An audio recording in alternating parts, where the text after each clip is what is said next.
ఇదే విషయం yes sir అదే విషయం ఏంటంటే చైనా ఎంత పురోగతి చెందింది అది కాకుండా ఈ రోజు ఆ సుంకాలు అనేది మన ఆర్థిక వ్యవస్థపై ఎంత వరకు ప్రభావం చూపుతున్నాయి ఇందులో మనం ఎంత వరకు నష్టపోతున్నాం అనే విషయంపైనే మనం చర్చించుకుంటే బాగుంటుంది. ఇప్పుడు ప్రస్తుతం ఒకసారి మనం కేశవ్ గారి దగ్గర వెళ్దాం. కేశవ్ గారు ఎప్పుడైతే మనం చూసినట్టయితే ఈరోజు రొయ్యలు ఆర్గానిక్ కెమికల్స్కు సంబంధించిన మెషినరీ జ్యువెలరీ దీని మీద కాటన్ లాంటి ఈ ఎగుమతులపై 70% 50 నుంచి 70% వరకు దీని మీద ఈ ప్రభావం చూపే మనకు అవకాశాలు కనపడుతున్నాయి. అలాగే ఎప్పుడైతే మనం చూస్తున్నాం స్టీల్ కాపర్ అలాంటివి ఏదైతే ఉన్నాయో ఆటోమోటివ్కి సంబంధించిన ఈ విడిభాగాలు ఉంటాయో దాని మీద 30 నుంచి 40% వరకు మనకు దీని మీద ప్రభావం చూపే అవసరం ఉన్నాయి. దీన్ని అరికట్టడానికి మనం ప్రత్యామ్నాయంగా మన మిత్రులు చెప్పినట్టు ఇది ప్రత్యామ్నాయ శక్తిగా మనం ఇప్పటిదాకా ఎంచుకోలేదు, కానీ ఇప్పుడు ఆ ఆవశ్యకత అవపడదు. కాబట్టి ఈ విషయంపై మీరేమంటారండి కేశవులు గారు? పెద్దలందరికీ నమస్కారం. ముఖ్యంగా పాపారావు గారు ఒక దేశభక్తి ఉన్న వ్యక్తి, అతని గురించి ఆ మధ్యలో రావడం నిజంగా చాలా బాధాకరము. ప్రభుత్వాలు అలా ప్రవర్తించడం కూడా చాలా వరకు తప్పు. ఒక ప్రొఫెసర్ గా తెలంగాణ ఉద్యమంలో అనితరమైన పాత్ర పోషించిన వ్యక్తి. ఒక నిమిషం, మనకు తెలియదు ఎవరు చేశారు ఆ క్యాంపెయిన్, ప్రభుత్వాలను మనం చెప్పలేము. ఎవరో చేశారు ఆ క్యాంపెయిన్, మనం ఇక దాన్ని ఊహించుకోవాలి. ఏమైనా తప్పు సార్ మన దగ్గర. మనకు ఇక విషయానికి వస్తే మనం చాలా మాట్లాడుతున్నాం మన విదేశాంగ విధానం. నిజమే, ఒక మానసిక వైద్యునిగా ఏం చెప్తున్నానంటే మన మోదీ గారికి ట్రంప్ ఇద్దరు సేమ్ దగ్గర పర్సనాలిటీస్ ఉంటాయండి.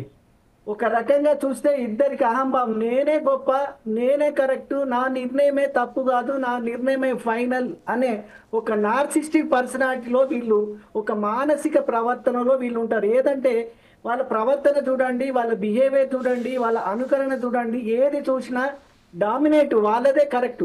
సో ఇది ఏమవుతుందంటే ఇది వాళ్ళకే కాకుండా ఇది సమాజానికి కూడా నష్టం అవుతుంది. అమెరికా ఫస్ట్ అని చెప్పుకునే ఆ ట్రంప్ గురించి మన మోడీ గారికి తెలియకపోవడం నిజంగా బాధాకరం. ఎందుకంటే ట్రంప్ అనేది ఒక బిజినెస్ మ్యాన్. ఆ బిజినెస్ మ్యాన్ కు ఆ బిజినెస్ లక్షణాలు ఉంటాయి తప్ప ఆ పొలిటికల్ ఆస్పెక్ట్ అనేది తను ఎప్పుడు చూడలేదు. తనకి ఏ రకంగానైనా బెనిఫిట్ కావాలి, అది ఏ రకంగానైనా నేను అమెరికా అధ్యక్షుడిని కావాలనుకున్నాడు. మొదటిసారి ఓడిపోయినప్పుడు అతని ప్రవర్తన ఎలా ఉందో తెలుసు కదా. అనుమానాస్పదంగా నన్ను ఓడించారు, నన్ను జడ్జిలు ఇలా చేశారు, నన్ను ఇలా చేశారు, అనేక రకాల విపరీతమైన ధోరణులు, విపరీతమైన ప్రవర్తనలు ఉంటాయి. ఓ క్షణంలో ఇది కరెక్ట్ అంటాడు, గంట లోపల ఇది తప్పు అనే ప్రవర్తన ఉన్న వ్యక్తి వల్ల మన దేశానికి లాభం కంటే నష్టం ఎక్కువ జరిగింది. విచిత్రం ఏంటంటే ఎన్నికలలో వీళ్ళకు లాభం కావాలని ఇక్కడ పెద్ద మీటింగ్ పెట్టుకోవడం, అక్కడికి వెళ్ళి అక్కడ మీటింగ్ పెట్టుకోవడం, భారతీయుల ఓట్లతోటే ఈరోజు ట్రంప్ గారు గెలిచాడనడంలో సందేహమే లేదు. సో ఆ కృతజ్ఞతాభావం అనేది ఈ బిజినెస్ లాంటి ఈ మూర్ఖులకు అనేది ఖచ్చితంగా ఉండదు. అది మన తప్పే. ఖచ్చితంగా విదేశాంగ విధానంలో మార్పు అనేది ఖచ్చితంగా ఉండాలి. ఇక విషయాలకు వస్తే మనం చాలా అనుకుంటున్నాం అమెరికా 50% టారిఫ్ వేస్తే ఏమో అయిపోతుందని నేనైతే అనుకోవట్లేదు. దానివల్ల తాత్కాలికంగా నష్టాలు ఉంటేమో, స్టీల్ అయినా చమురైనా మిగతా విషయాలు చూసుకపోతే మనం ఇక్కడ నాకంటే ఒక ఎకనమిస్ట్ కాకపోయినా నాకున్న ఒక కామన్ మ్యాన్గా మనకు జిఎస్టీ ఎంత వస్తుందండి? విపరీతంగా పెరిగిపోయింది గతంతో పోల్చితే. ఎవ్రీ మంత్ లక్షలకు పోతుంది.